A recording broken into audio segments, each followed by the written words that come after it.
Hey everybody, this is Captain Mikey, and we are back once again.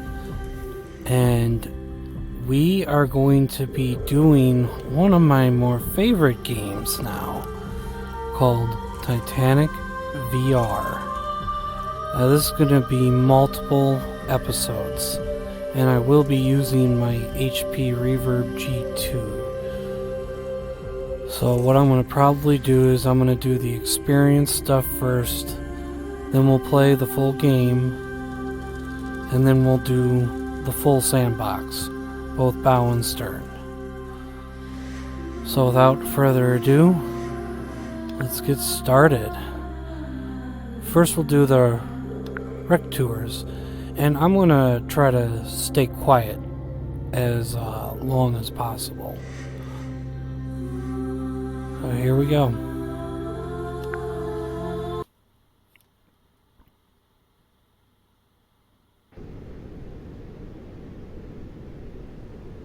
Welcome to the Titanic VR guided tour. We are currently 3.8 kilometres below the surface of the North Atlantic and 100 metres east of the bow. This submersible is on autopilot. However, you can adjust your spotlight using the far left lever. Please keep your arms and legs inside the vehicle at all times. I'll provide you with information about locations as we pass them, so please sit back, relax and enjoy the ride. Oh, it won't let me do that. Oh well. The RMS Titanic was the second White Star Line Olympic-class ocean liner, the first being RMS Olympic and the third being HMHS Britannic. She was 269 metres long, 28 metres wide and 72 metres tall from the bottom of her keel to the top of her masts. At 46,328 tonnes, she was the largest ship built at the time, being only slightly bigger than Olympic. She would be servicing the transatlantic route, a journey from Southampton, England to New York, USA. She stops at Cherbourg, France and Queenstown, Ireland. After departing Queenstown on the afternoon of Thursday, the 11th of April, RMS Titanic began her 5,360 kilometre journey to New York City. She was due to arrive in the early hours of Wednesday, the 17th of April, but with calm ocean conditions and good weather, it was possible she could arrive early on Tuesday evening instead.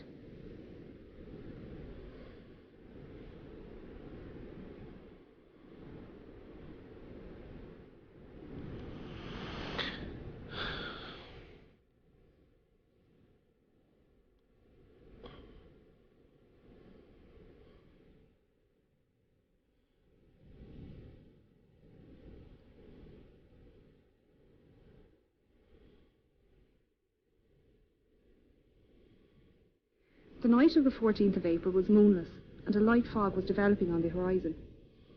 Titanic's captain, Edward Smith, had received a number of ice warnings during the day, and had changed their course so they were further south to avoid the affected areas. The captain retired to bed, and First Officer William Murdoch took charge of the bridge as officer of the watch. Titanic steamed ahead until 11:40 p.m, when the lookouts Frederick Fleet and Reginald Lee spotted an iceberg directly ahead. Fleet rang the warning bell 3 times to indicate an obstacle ahead and phoned the bridge.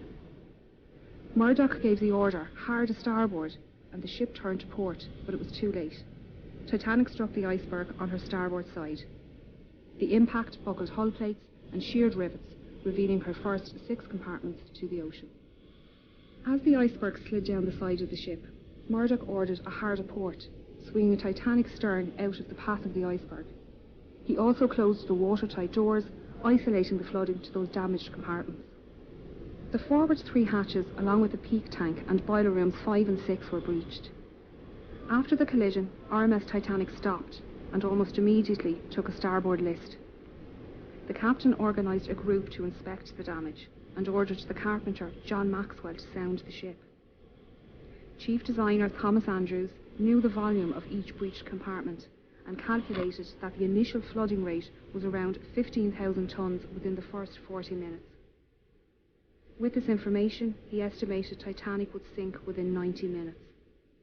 He then informed the captain, who then ordered the officers to begin preparing the lifeboats. All free seamen were sent up to the boat deck to begin pulling the covers off the lifeboats and to collect lanterns, blankets, food and water for the passengers. Passengers were woken by their stewards and told to put on their life belts and head up to the boat deck.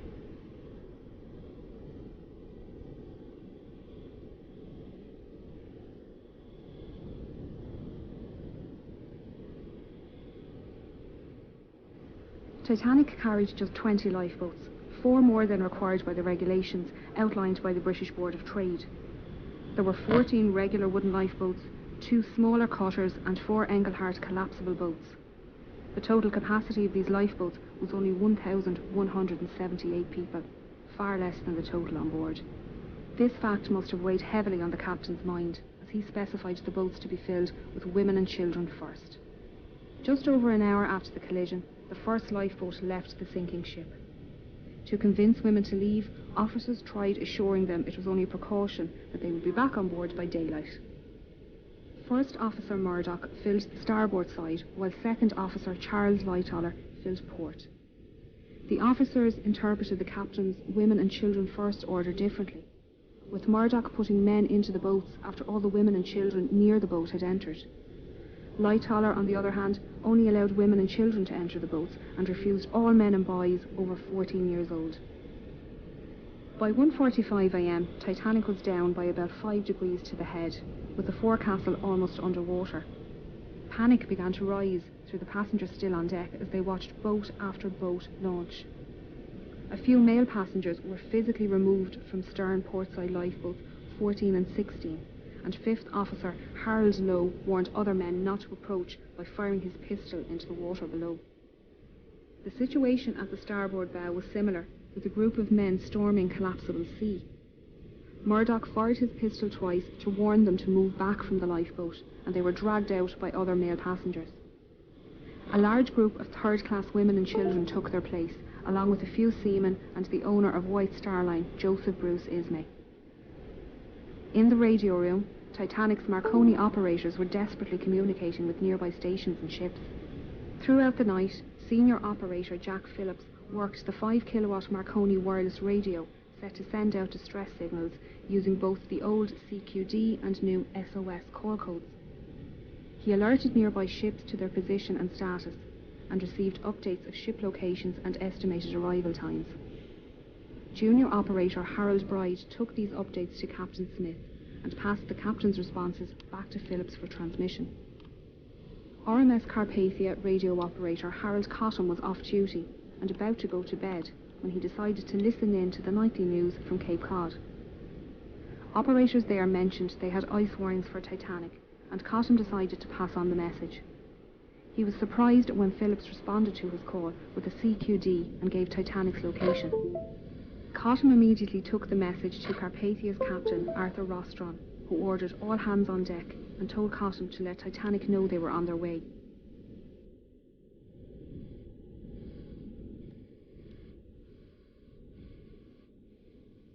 As the water reached the boat deck, the operators left their station, with Bride heading towards the port bow and Phillips to the starboard stern. Murdoch and 6th Officer James Moody were standing on the starboard side, loading collapsible A into the davits. Lightoller was on the officers' quarters rooftop, removing collapsible B, when the bridge suddenly ducked under the surface. Waves washed over the decks, carrying people and the collapsible lifeboats into the ocean. The forward funnel collapsed at its base, with the resulting wave crushing the starboard bridge wing and those swimming in the water nearby. The stern rose out of the water, peaking at an angle of around 15 degrees. This placed stress on Titanic's keel, which buckled and twisted, tearing the ship in half and sending the waterlogged bow plummeting to the ocean floor. The tear wasn't clean, with decks failing to hold on at varying positions. The stern, now rapidly filling with water, bobbed on the surface for a few minutes before slipping under. RMS Titanic was carrying an estimated 2,208 passengers and crew, with only 712 surviving the disaster. Those who survived spent the night floating in darkness until RMS Carpathia arrived around 4 a.m. Captain Rostron had pushed the Cunard liner to break her speed record, but it wasn't enough. Titanic had sunk before Carpathia arrived, and they found 20 lifeboats at Titanic's location. Unfortunately, the exact number of victims is unknown, as there were many last-minute ticket purchases and cancellations, and that documentation was lost along with the ship. Of the 1,317 known passengers, over half were travelling third class or steerage as it was known. These passengers couldn't access the boat deck without entering second class or crew areas, meaning many were unaware how to get to the lifeboats and escape the sinking ship. First and second class passengers had no issues making their way to the boat deck, as staircases provided both classes direct access. Many expeditions to find and raise the wreck were proposed over the years, with the exact location of her wreck being unknown. Titanic's coordinates sent out in distress on the night of the accident had been incorrect.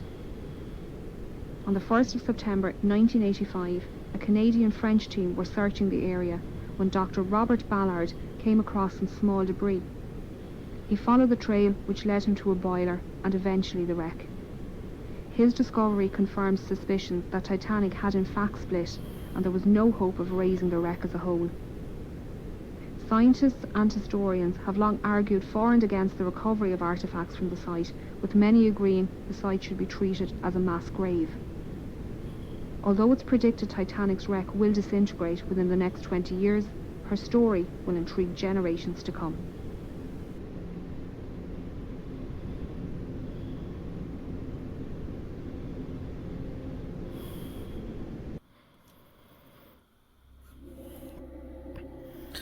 All right.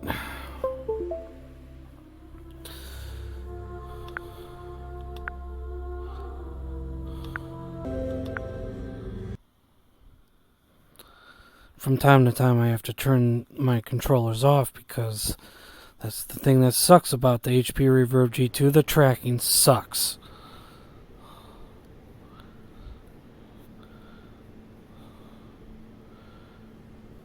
Welcome to the Titanic VR guided tour. We are currently 3.8 kilometres below the surface of the North Atlantic and 100 metres east of the bow. This submersible is on autopilot. However, you can adjust your spotlight using the far left lever. Please keep your arms and legs inside the vehicle at all times. I'll provide you with information about locations as we pass them, so please sit back, relax and enjoy the ride. See that? The RMS Titanic was the second White Star Line Olympic-class ocean liner, the first being RMS Olympic and the third being HMHS Britannic. She was 269 metres long, 28 metres wide and 72 metres tall from the bottom of her keel to the top of her masts. At 46,328 tonnes, she was the largest ship built at the time, being only slightly bigger than Olympic. Olympic and Titanic were the 400th and 401st hulls laid by shipbuilders Harland and Wolff in their Belfast shipyard in Northern Ireland. The two ships were built side by side, with work on the Olympic begun first. Everything on RMS Titanic was massive. This centre anchor was at the time the largest anchor forged by hand and weighed in at over 15 tonnes. The centre anchor and the two bower anchors were made by Noah Hingley and Sons in their workshop in Dudley, England. The anchors were transported to Belfast by horse, train and ship before being installed. It took 3 years to construct Titanic, but by the 2nd of April 1912, Titanic was completed and taken out to the Irish Sea for her trials. She was certified as seaworthy by the British Board of Trade and ready for her maiden voyage. She would be servicing the transatlantic route, a journey from Southampton, England to New York, USA, with stops at Cherbourg, France and Queenstown, Ireland. RMS Titanic carried mail and cargo as well as passengers. She had 6 cargo hatches with numbers 1, 2 and 3 forward and 4, 5 and 6 aft.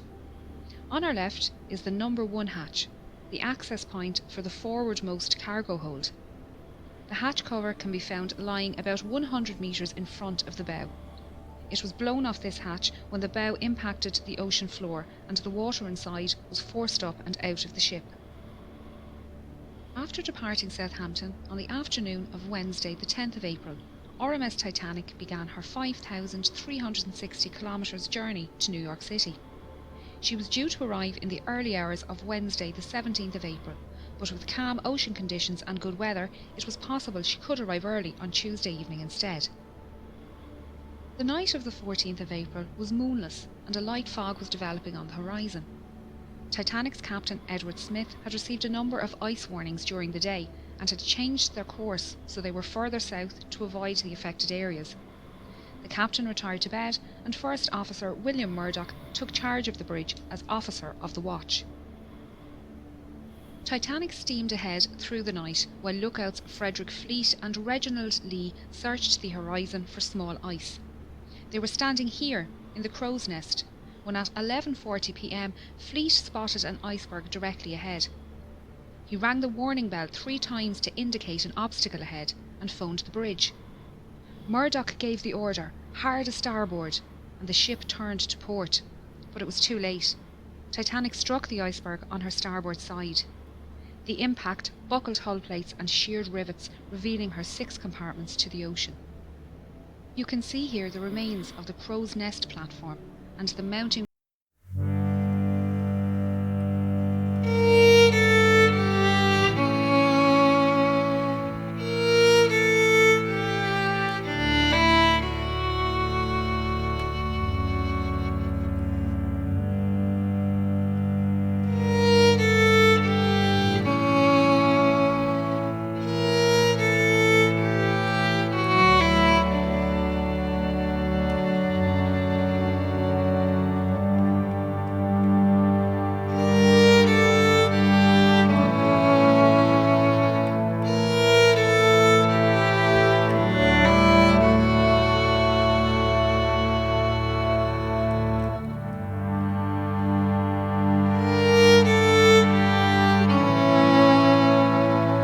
down the number 2 hatch to reach the main cargo hold and mailroom. We're passing by decks D, E, F and G, which house the third-class open space and cabins for third-class single men and crew. Third-class single women and families were accommodated in the stern. The D deck open space was a large sheltered area with bench seats, small tables and a bar. Steerage passengers used this space to walk, socialise and to listen to music. They were expected to create their own entertainment, and some passengers brought their instruments with them on the journey. The third-class passengers held a dance party here on the night of the sinking. The crew staying in this section were mostly firemen, trimmers and greasers. These crewmen worked in the hot and dirty boiler and engine rooms, shovelling coal and greasing machinery. Because of this, they had their own special wash areas and slept in rooms away from passengers. They accessed their work areas through a passageway under the cargo hold below. Titanic contained 15 bulkheads, thick walls that separate her lower decks into 16 watertight compartments. It was a new design technique that meant Titanic could stay afloat with up to 4 of her compartments damaged and led to her being considered unsinkable. Unfortunately, the collision with the iceberg opened 6 compartments. Within the first 15 minutes, this cargo hold was underwater and the third-class accommodation on G deck above was starting to fill with water. This hold was used to store cargo for passengers and businesses being transported across the Atlantic. Among the crates of fabrics, furniture and food products, there were also a few unusual items, including orchids, dragon's blood, barrels of mercury and a brand new Renault automobile. Some of the more expensive items being carried included Egyptian artefacts heading for the Denver Museum, the Rubaiyat of Omar Khayyam and the Le Circassiano Ben painting by Blondel. These items were most likely held in the first-class baggage area next door, but were lost along with the mailroom when that section filled with water 20 minutes after the collision. We are now going to head through to the mailroom on the other side of this bulkhead. RMS Titanic was registered as a Royal Mail steamer and contracted to transport mail across the Atlantic. RMS liners were favourable with passengers as they were considered more reliable to arrive at their destination on time. Titanic had a mailroom and post office on board, with 5 dedicated post office workers. This team consisted of 2 British and 3 American clerks, and together they sorted up to 60,000 letters per day. John Jago Smith and James Williamson were from the British Royal Mail, and William Gwynne, John March and Oscar Woody were from the US Postal Service. They worked in both this room and the sorting room upstairs, and their sleeping quarters can be found above on F deck. There were roughly 200 bags of registered mail and 3,500 standard mail bags on board, meaning a total of roughly 7 million pieces of mail and 700 parcels were lost in the sinking. The iceberg damage ran directly across the starboard side of this room, leading to this space flooding early in the night. The 5 clerks worked tirelessly to try and save the mail, and managed to carry 200 mailbags up these stairs to the sorting room. Only a few minutes later, the water had reached this level, and they moved what they could to D-deck. Their final movements aren't known, and sadly, all 5 mail clerks died in the sinking.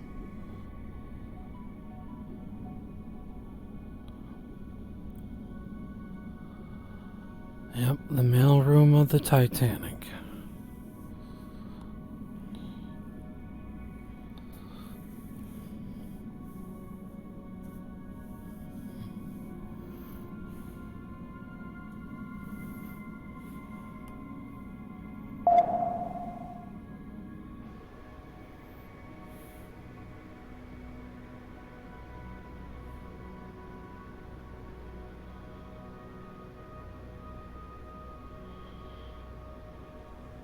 As the iceberg slid down the side of the ship, Murdoch ordered a hard aport, swinging Titanic's stern out of the path of the iceberg.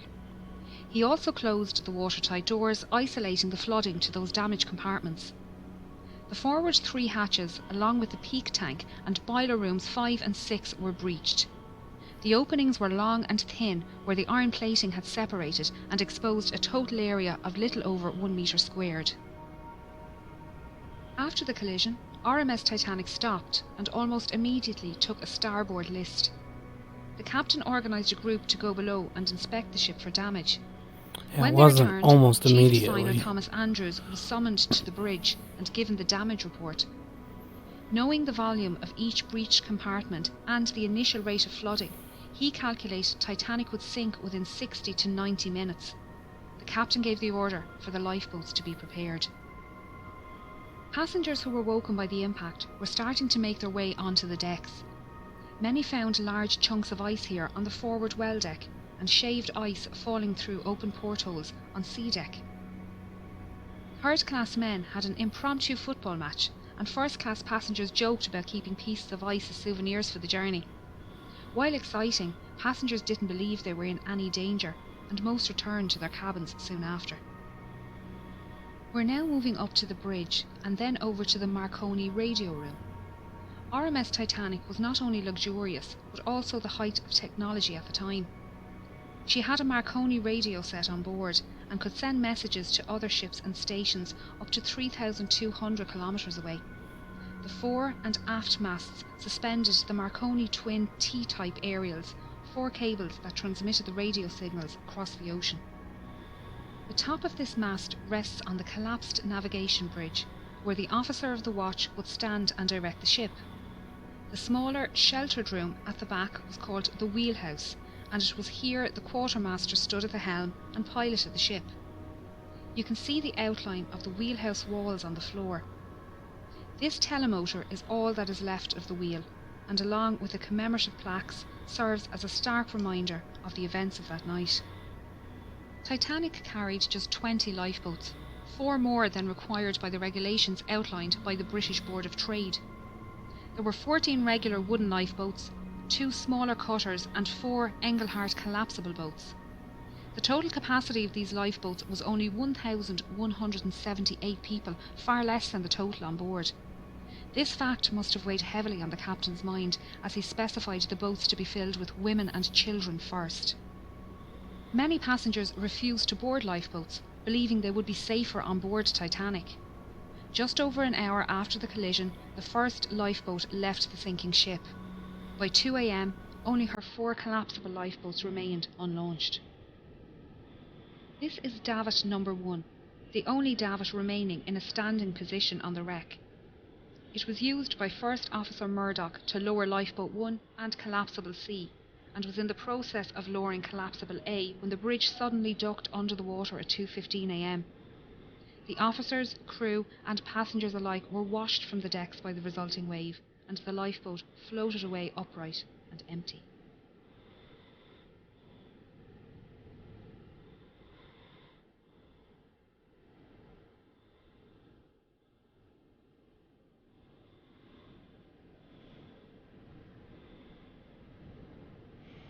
This hole is where the forwardmost funnel was situated.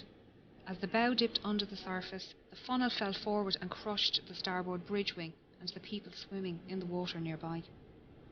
The stern rose out of the water, peaking at an angle of around 15 degrees. This placed stress on Titanic's keel, which buckled and twisted, tearing the ship in half and sending the waterlogged bow plummeting to the ocean floor. The tear wasn't clean, with the decks failing to hold at varying positions. The stern, now rapidly filling with water, bobbed on the surface for a few minutes before slipping under.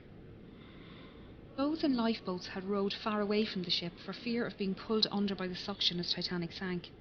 They were now left to decide whether they remained safe in their boat or try to rescue some of the 1,500 people floating in the freezing water. If they returned to the wreckage, they risked being capsized by panicked swimmers trying to climb into their lifeboat.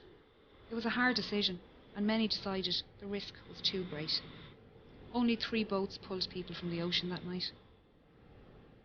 Most people in the water succumbed to hypothermia within 15 to 20 minutes, their life belts keeping them afloat. A few managed to make their way to the unlaunched collapsibles A and B and pulled themselves aboard. Here they waited, in the dark, not knowing how long they would be floating on the open sea.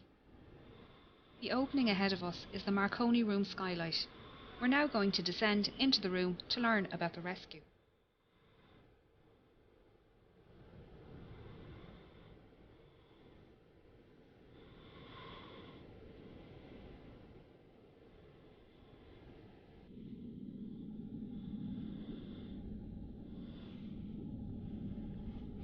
Throughout the night, senior operator Jack Phillips worked the 5 kilowatt Marconi wireless radio set to send out distress signals using both the old CQD and new SOS call codes. He alerted nearby ships to their position and status and received updates of ship locations and estimated arrival times. Junior operator Harold Bride took these updates to Captain Smith and passed the captain's responses back to Phillips for transmission. Silent room over there. RMS Carpathia The radio main room operator here. Harold Cottam was off duty and about to go to And bed their when he decided to bedroom. listen in to the nightly news from Cape Cod. Operators there mentioned they had ice warnings for Titanic, and Cottam decided to pass on the message. He was surprised when Phillips responded to his call with a CQD and gave Titanic's location. Cottam immediately took the message to Carpathia's captain, Arthur Rostron, who ordered all hands on deck and told Cottam to let Titanic know they were on their way. These calls for assistance were only possible with the help of the Titanic's engineers working down in the ship's engine room. The dynamos powered the ship's lights, water pumps and Marconi equipment. As Titanic took on more water, her engines began to fail and the signal strength weakened. Bride adjusted the current and motor speed to find the strongest spark, while Phillips tested the equipment in the room next door.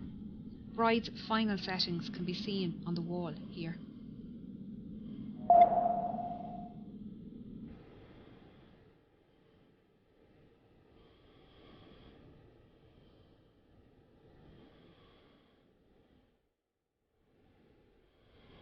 When water reached the boat deck, the operators left their station, with Bride heading towards the port bow and Phillips to the starboard stern.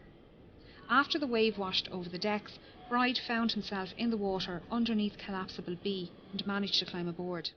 Phillips was lost in the sinking. RMS Titanic was carrying an estimated 2,208 passengers and crew, with only 712 surviving the disaster. Those who survived spent the night floating in darkness until RMS Carpathia arrived around 4 a.m. Captain Rostron had pushed the Cunard liner to break her speed record, but it wasn't enough. Titanic had sunk before Carpathia arrived, and they found 20 lifeboats at Titanic's location. Unfortunately, the exact number of victims is unknown, as there were many last-minute ticket purchases and cancellations, and the documentation was lost along with the ship. Of the 1,370 known passengers, over half were travelling third class, or steerage as it was called.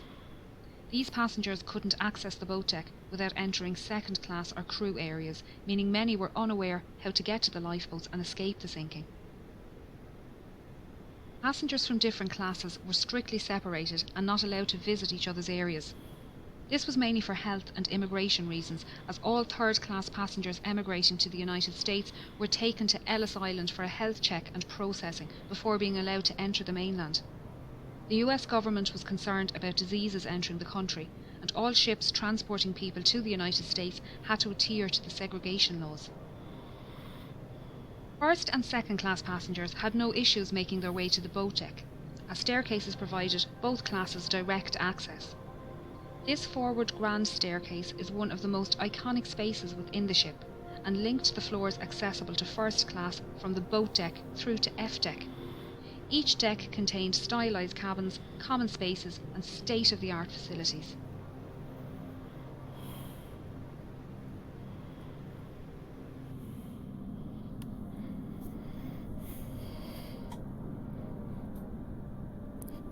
Descending the grand staircase. Sorry about the arms. I just had to turn off my controllers. A deck comprised of the first class lounge, promenade, reading room and smoking room.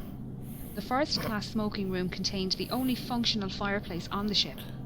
All cabins and other passenger areas of the ship contained either false fireplaces or electric heaters. B deck included the 2 millionaire suites, the largest suites on the ship, both with private promenades. This deck also included the a la carte restaurant and Café Parisien, both managed by restaurateur Luigi Gatti. This restaurant and cafe were not included in the travelling fare like the dining saloon, and tables needed to be booked ahead of time.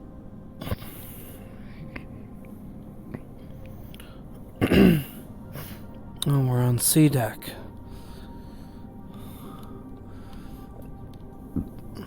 C deck was known as the shelter deck and contained first-class accommodation along with a first-class barber shop, inquiry office and purser's office.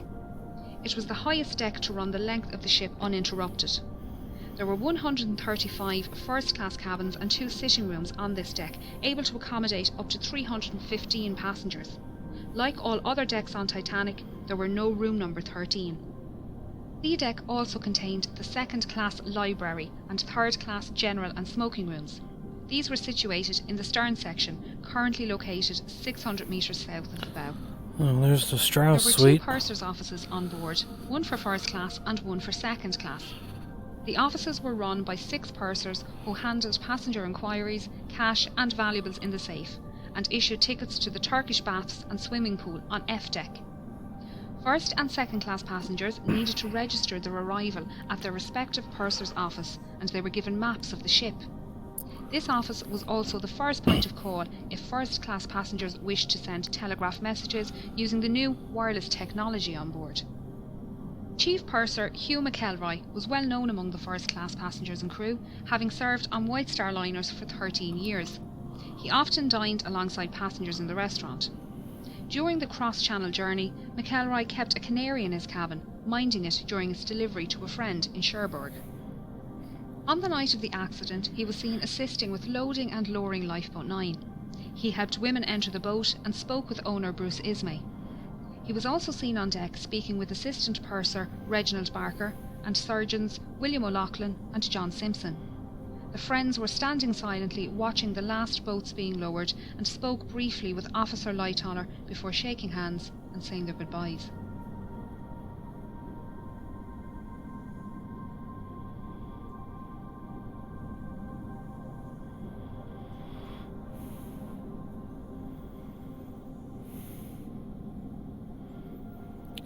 Yep, it's the Strauss sitting room.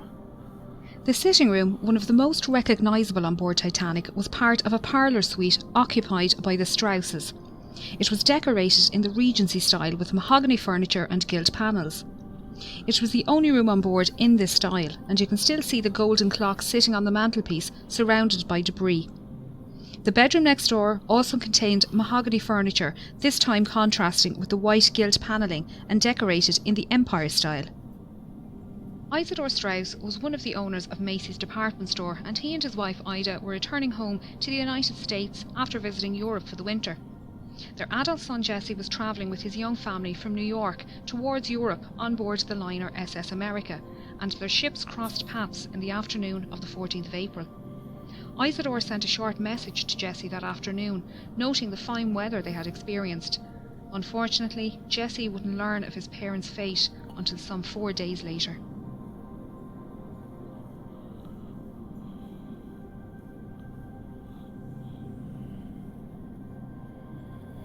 The elderly couple were woken by the slight bump as Titanic struck the iceberg and made their way up onto the deck after waking their maid and valet.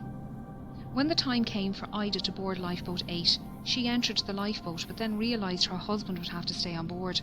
She stepped back out. Isidore and others tried to convince her to re-enter the boat, but she refused to leave without her husband.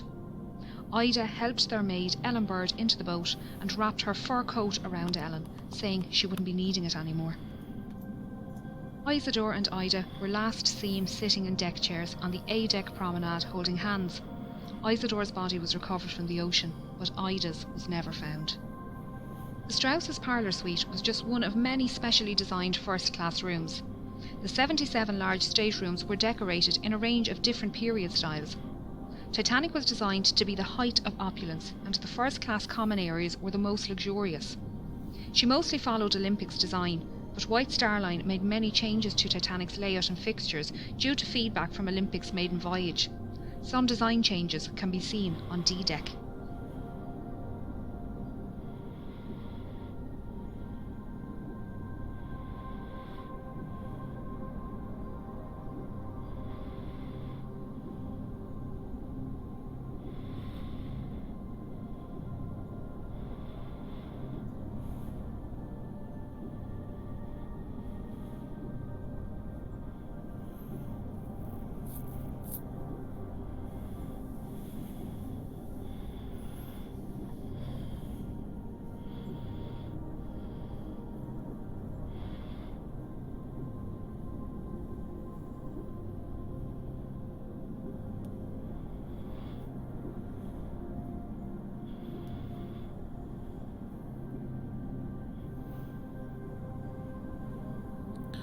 Taking the path of the stairwell, at least where the stairs were.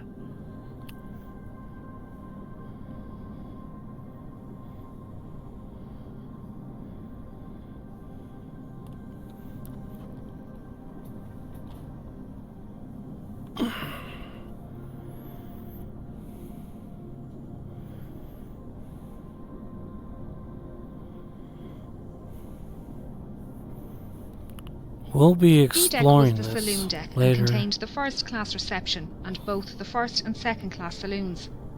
This was also the highest deck to accommodate all 3 classes. This reception room was possibly the most utilised first-class space on the ship. It extends the full width of the ship and was decorated Jacobean style with raised ceilings, white carved panelling and dark green carpet. The arched windows on the sides allowed natural lighting during the day and were lit at night by electric lights hidden behind the glass. White wicker furniture with green cushions and potted palms completed the look, keeping the space open.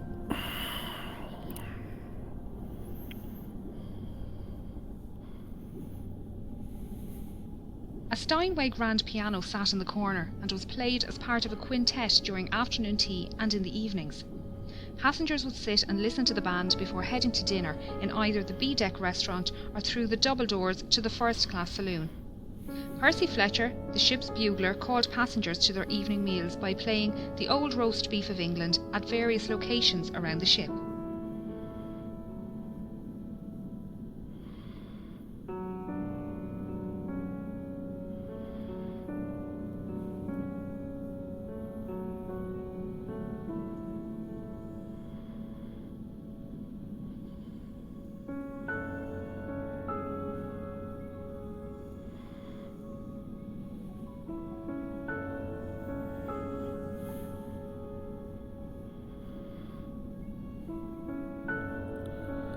So sad. The beauty this ship had once. What beauty there still is.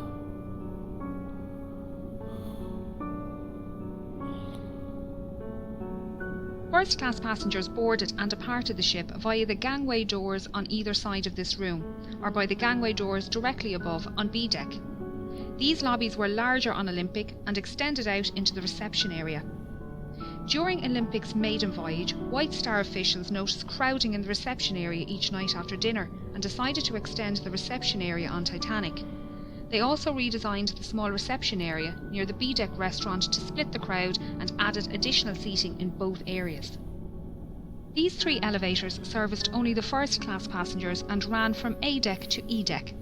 A 4th elevator was available off the second-class staircase and was the first elevator to be available for second class on any White Star liner. As no photographs exist of Titanic's forward grand staircase or elevators, it was assumed they were exact copies of those found on Olympic. It wasn't until film director James Cameron explored this area with an ROV that it was discovered the intricate design of their grilles is different to that on Olympic. Not a lot of sea life lives at this depth, but since discovering the wreck we've learned quite a bit about the ones that do.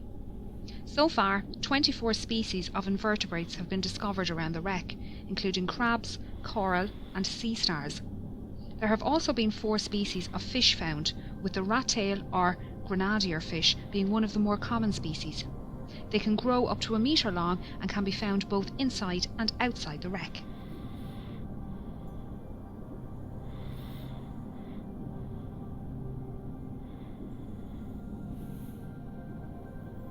E-deck was also known as the upper deck and provided accommodation for first, second and third class passengers as well as most of the crew. An access corridor used by both crew and steerage ran almost the length of the ship on the port side, just behind this door. Named Scotland Road by the crew after the busy street in Liverpool, the 2.6 metre wide corridor allowed passengers to make their way to and from the dining saloons on F deck and crew to reach their quarters.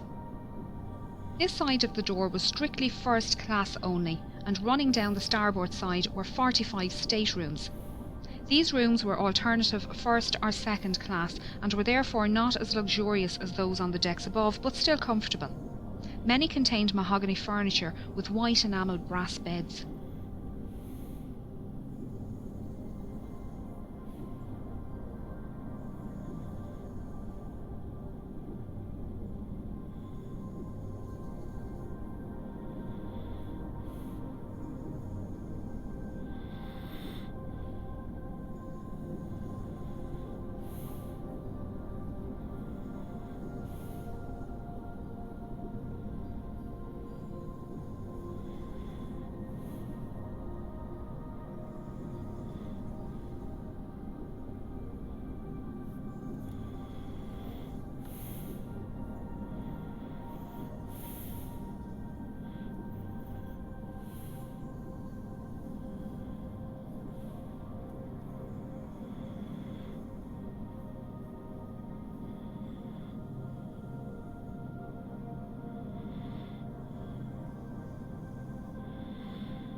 This stateroom was occupied by Margaret Brown, a wealthy American activist and philanthropist.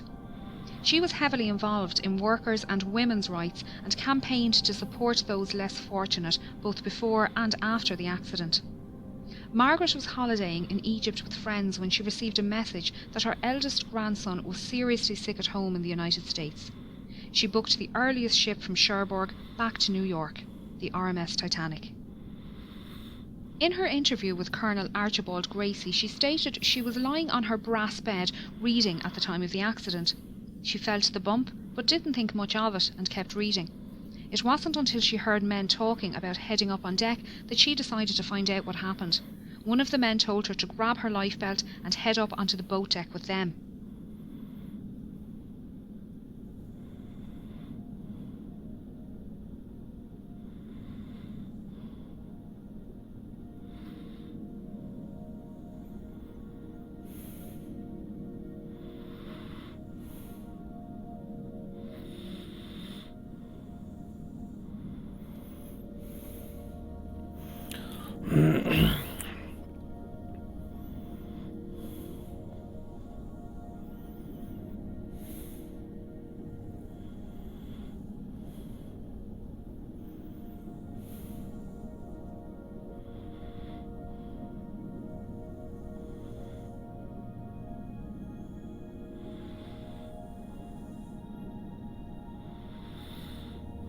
As they made their way up, she saw a group of men manually lowering the F-deck watertight doors from the access points in the floor here, directly outside of her cabin on E-deck.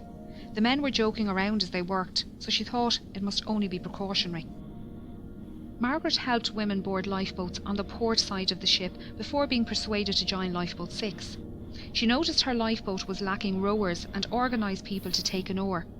She tried to convince the passengers of her lifeboat to head back to the wreck and save those swimming, but was met with opposition from the quartermaster in charge. Once on board RMS Carpathia, she organised a 9-member survivors committee who raised compensation funds for second and third class passengers and paid for passenger telegraph messages. The committee raised over $10,000 in the 4 days' travel to New York, the equivalent of $234,000 in today's money. Margaret, along with 2 other first-class women, organised daily counselling sessions held in the dining saloon, and her fluency in French, German, Italian and Russian helped her console non-English speaking passengers. Margaret's efforts to help others on board both Titanic and Carpathia earned her respect, as did the determination of Carpathia's Captain Rostron. At a ceremony in New York, Titanic survivors presented Captain Rostron with a silver cup and golden medal to thank him for coming to their rescue and for the hospitality shown to them on board Carpathia.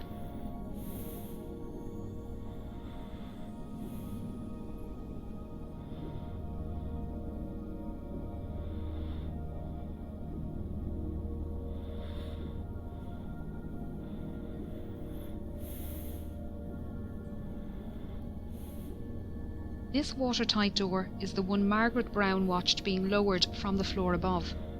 On the other side of the door is the swimming bath and the linen storage rooms.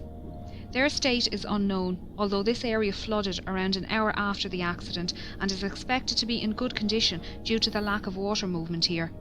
As we can see, the Turkish baths are well preserved.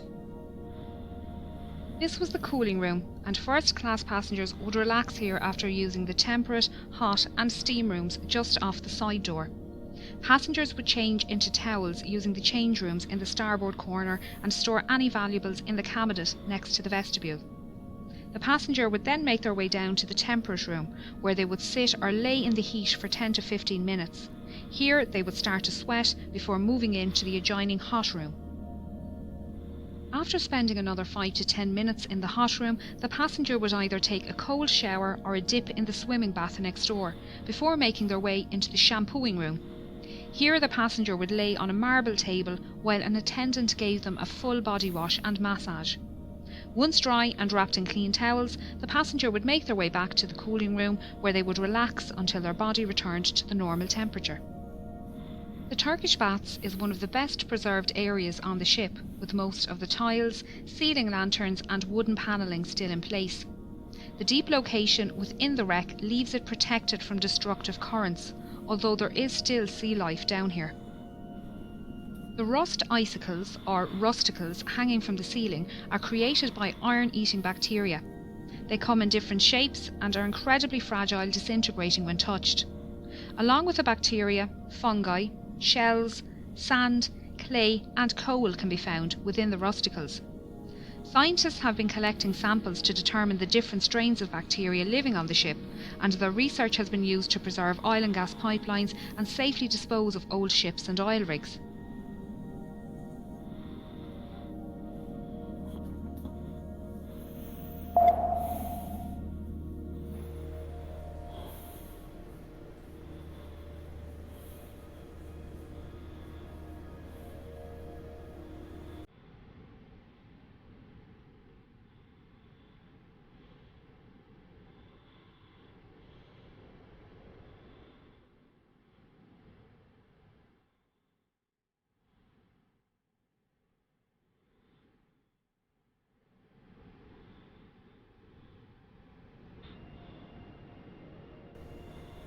As first-class passengers rose up this staircase and made their way out onto the boat deck, they would have passed the band playing in this alcove next to the entrance. The band consisted of 8 musicians led by violinist Wallace Hartley. They usually played separately as a quintet and string trio at varying locations throughout the day. During the evacuation, the musicians began playing near the B-deck restaurant, before later moving up to this position near the forward grandstand. They played mostly ragtime tunes to calm passengers standing nearby and draw passengers inside up to the boat deck. Some survivors state that the band played until the end and that the night was so quiet, even those in lifeboats away from the ship could hear the music. Many survivors claim that the hymn "Nearer My God to Thee" was the last song played, although it was also reported to be "Songed Autumna." Sadly, all 8 members died during the sinking, with only 3 remains recovered by the cable ship Mackay Bennett. Wallace Hartley was one of them, found with his violin inside its case and strapped to his body. The violin was an engagement gift from his fiancée, and it was returned to her following his death. Memorial monuments have been erected around the world to honour those who died at their posts as Titanic sank. The musicians playing on deck, the passenger lifeboats and then stood aside, the firemen and engineers keeping the dynamos running.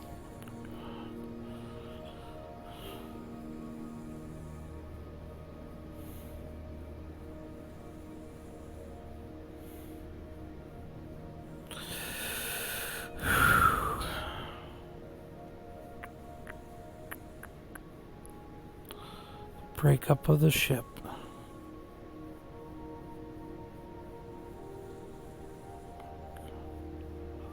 The boilers standing here are part of Boiler Room 2 and were running until the end, powering the dynamos in the stern. A skeleton crew remained in the electrical engine room, redirecting power and keeping the lights on. This is the point where the keel failed and the massive ship began to tear itself apart. As so much of the ship between the bow and stern sections is scattered in the debris field, it's difficult to piece together the last moments of Titanic. Even those watching it happen couldn't agree, with the inquiries held in both the United States and England producing contradicting accounts. Many expositions to find and raise the wreck were proposed over the years, with the exact location of her wreck being unknown. Titanic's coordinates sent out in distress on the night of the accident had been incorrect. On 1st of September 1985, a Canadian-French team were searching the area when Dr. Robert Ballard came across some small debris. He followed the trail which led him to a boiler and eventually the wreck. His discovery confirmed suspicions that Titanic had in fact split, and there was no hope of raising the wreck as a whole. Scientists and historians have long argued for and against the recovery of artefacts from the site, while agreeing the site should be treated as a mass grave. Although it's predicted Titanic's wreck will disintegrate within the next 20 years, her story will intrigue generations to come.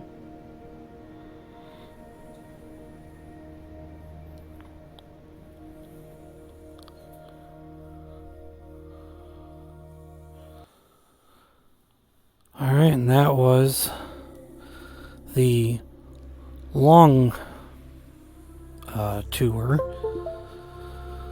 So now,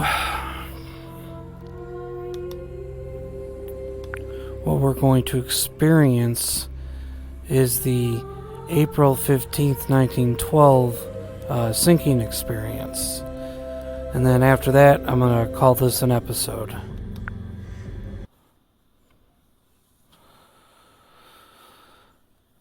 Alright, here we go.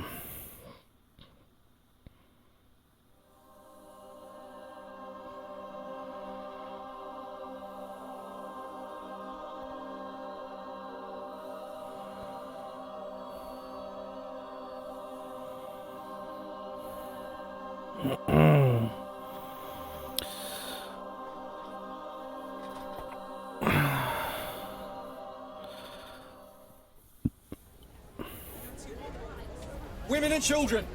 This way! Women and children!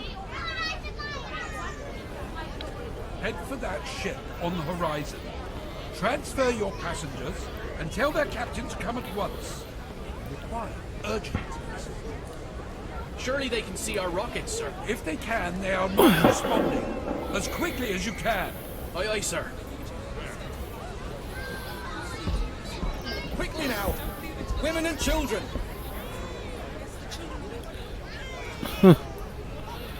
Quickly! The boats are leaving! Daddy, where are we going? Shh, love, we're going on a little adventure. We'll be back soon. Over here. Let's try this one. I'm afraid it's women and children only, sir. Please, sir, can't you see my wife needs help with the children? Sorry, sir. Captain's orders. What's the meaning of this? Is this a drill? Only a precaution, sir. Everyone will be back aboard in good time. John, I can't manage without you. I need you. We'll just have to for now. But Don't worry, Marie. I'll get on another boat. You go ahead with the children. Daddy, I don't want to go without you.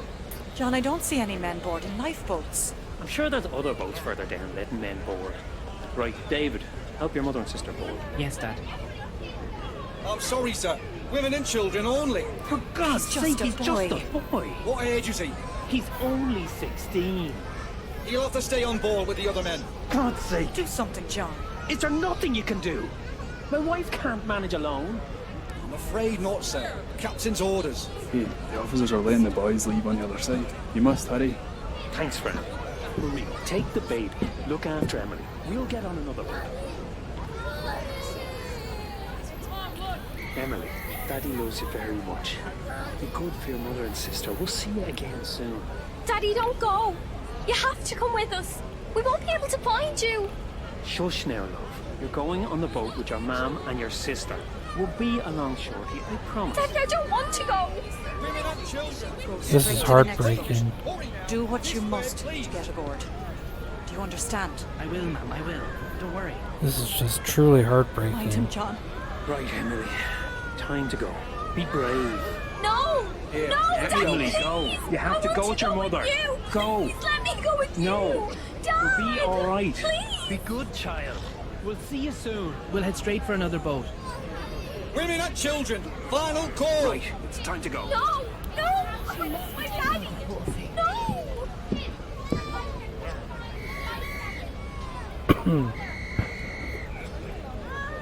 Ready to ropes. Bye. Bye, Emily. Bye, Marie. Row it away. Daddy. There, sweetheart. They'll be fine. Thank you. My daughter was the same growing up. Father's favorite. Do you believe there's any real danger? Oh, no, dear. I saw men That's locking a the far watertight doors as I left my drop cabin. down there. I'm sure we will be back on board soon. Can I have that cigarette, please? How do we get to the lifeboats? We can't get up on the deck! Easy. Do the steerage have their own Oop, boats? lost your There hat. should be boats in the third-class decks, but I haven't seen any. Surely there must be extra boats kept elsewhere. Hey, Molly. Otherwise, how can all the passengers leave the ship? Yep, Molly Brown. You took quite a tumble boarding the boat. Swollen. I think it may be broken. Oh dear. When we get back on board, Dr. Locken can look over it. At least this could make an interesting story for your next novel. Yes, well, perhaps this type of adventure novel would best suit Colonel Bracy. Oh, I do hope Father is safe. Surely he'd be safer on board the Titanic than here in this boat. Yes, well, this is not quite the ending to our adventure that I was expecting. Do you remember Father's face when we arrived? Steady forward and lower away astern. Steady forward. No, I knew that was gonna happen. All together, men. Hold off! We can't manage this boat with only one seaman. Are there any sailors aboard? Present yourselves. This boat needs another hand. I am a yachtsman, sir. I can row. If you're seaman enough to get onto that boat, you can go.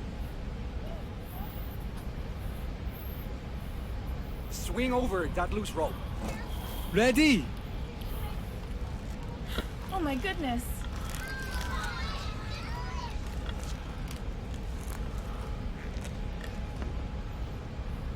There, by the oarlock. Thank you. Ready! Far away! Lower together. It's so dreadfully cold tonight. Almost there. How long must we sit in these boats? Till morning. Be glad you're in here and not up there. I wasn't a pleasant man. Mass was lovely this morning. How nice the captain attended. Yes, this is his last journey commanding a ship. Such a beautiful ship to retire with. There was a planned lifeboat drill this morning. We postponed it so the captain could attend mass instead. Oh, perhaps that explains why the sailors on the deck seemed almost unprepared when lowering this lifeboat. And why our lifeboat has only 3 sailors. Yes, this whole affair has been managed rather badly. I shall be making a complaint when we come aboard Titanic. Help! I'm trapped! Help! Help! Mommy, I'm scared. Shh, it'll be fine. Get ready to release the ropes. Aye, aye, sir.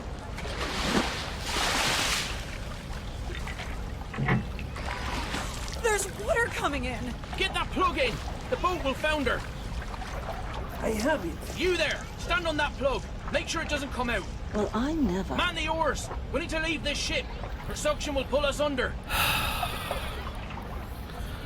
Robert Hitchens was a dick. Pull! Hurry, damn you! Where are we heading? Towards the lights on the horizon, just off the port bow. Pull! Put your backs into it! We can help row. No! The men will row. I can steer the rudder. The sooner you can row. No, you will not. Sit down. Look, child. Look what I have here. He's friendly. He won't bite. Would you like to hold him? He's so soft. Can you look after him for me? While we're on this boat? Yes, Mum. I should have stayed on deck with Quig. No, it was good of you to join us in the boat. Quig wouldn't have allowed you to stay on deck. I'm sure we will be back on deck shortly. Never mind that sailor. And what if there is real danger? There can't be. The captain said so himself. This is just a precaution. Why is there a moon? There's fog on the horizon and no moonlight. Yes, it's hard to see anything tonight. I doubt the other ship will even No see us moon. approach. I see it right Can you there. hold this, please? Ah, much better. Thank you. Let's hope they see us. It looks like some boats don't have their lanterns lit. No stars. The sky is No, but it really was a moonless night. Why they put a moon in there, I don't Are know. there any supplies in this boat? There's nothing. No water, no bread, no compass. Any blankets? I don't see any. There are a few here. Yes, some here too. Stowaway! Oh, officer! Officer, look! Sorry. So sorry. I can't swim. Coward! Get over there and start rowing. I can't. I broke my arm. That's why I can't swim. Please, sir. Let me stay. I'm begging you. I don't stand a chance up there. Sit down then. You're lucky I haven't thrown you overboard. Here you are. Thank you. Here you are, madame. Thank you, Beth. Thank you. It must be below freezing. Thanks. Best we keep that baby warm. Thank you. Are you warm enough, Emily? Yes, Mum. Such a precious child. See Robert Hitchens over there. He was the man at the wheel when the Titanic struck the iceberg. I wonder if the others made it to the boats. I hope they did. The boats must be all in the water by now. Do you have family on board? No. Our Ship's colleagues going in the fast. We were allowed to go up to the boats, but the men are being held in the second-class dining hall. Oh, that's dreadful. Why aren't they allowed up to the boat? Oh, this is accelerated timing here. I did This see is Mr. not a Mortier on real-time deck, and the head sync. chef. So they might have been let up early. Oh, I hope so. The ship is listing quite badly now. The lights don't seem to be getting closer. Perhaps they're just reflections on the water. No, they're definitely lights from another ship. We were signaling them earlier. They look like Right stars there. to me. Keep rowing towards the lights. Captain's orders. You should assist us rowing. Allow one of the women to steer the boat. It's a perfectly calm night. You row, sir. I will remain in command of this boat. The women should be allowed to row. No! Rowing will keep us warm and we'll reach that ship in half the time. I agree. The movement will warm us. I am in charge of this boat. The women are not to row. Oh my. Look at the angle of our ship. But it's unsinkable. Surely? She'll sink. But the watertight See the doors should keep propellers. her afloat. We only glanced the iceberg. Surely isn't that damaged? She'll founder. It's just a matter of time. What about those not in lifeboats?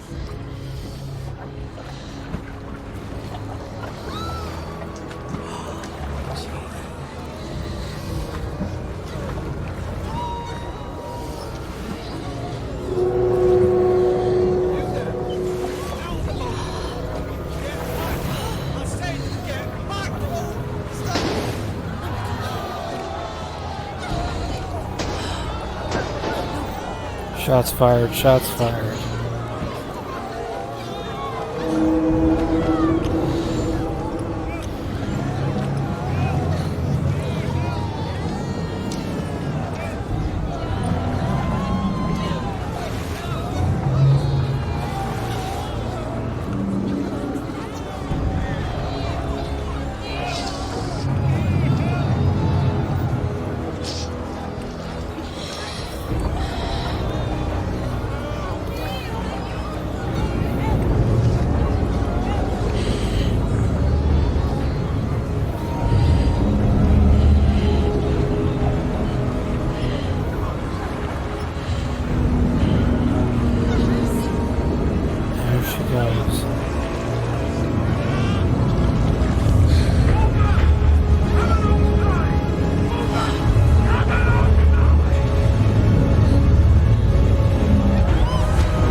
What about Daddy?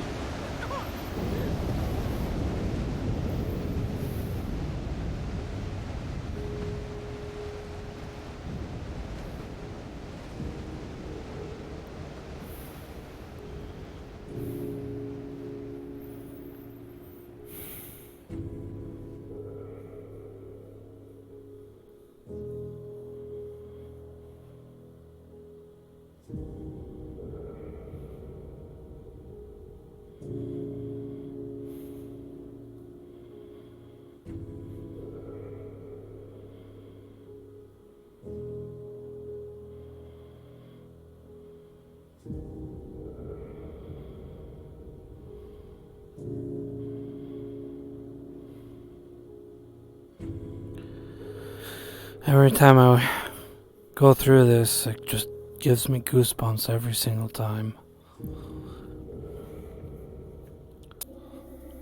Well, alright everybody, thank you for watching with me. I'm going to call that an episode. That's always quite an experience to watch all that. Especially the sinking. It's very, very, very, very heartbreaking. Probably the next episode, I'm going to play the game. I'll probably be doing that in multiple episodes. So, well, we'll see. Well, thank you for watching, everybody. Like and subscribe. Leave some comments. Tell me what you think. I'm excited to play this. So, leave me your thoughts. And thank you for watching, everybody. Goodbye.